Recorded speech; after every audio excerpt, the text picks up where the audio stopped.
greatest political comeback in the history of the United States of America.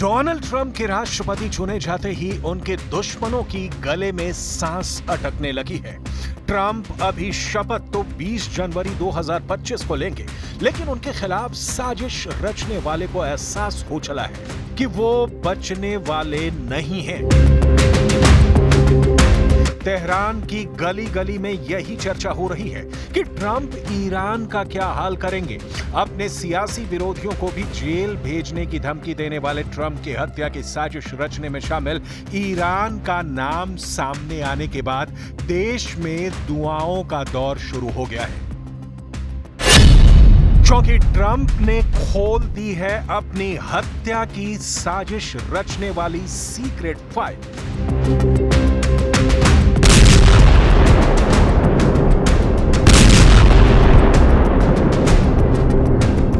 Iran के प्रति Trump की नीतियां 2016 में ही क्लियर हो गई थी कि वो इस देश के साथ कैसे डील करेंगे। ईरान ने भी खुलकर ट्रंप की मुखालफत की थी।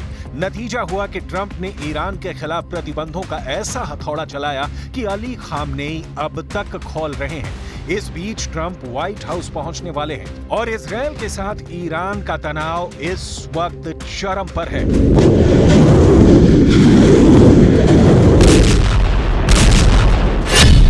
मतलब ट्रंप बनाम अली खामनेई की तकरार के चरमोत्कर्ष का समय है और ट्रंप एक्शन लेने की स्थिति में है।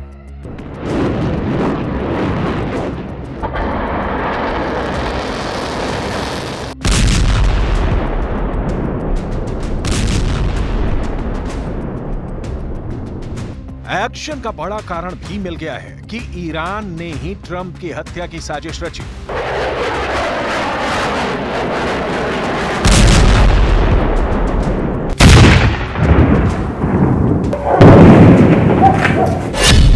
अमेरिकी न्याय विभाग ने खुलासा किया है कि ईरान नवनिर्वाचित राष्ट्रपति ट्रंप की हत्या की साजिश रच रहा है।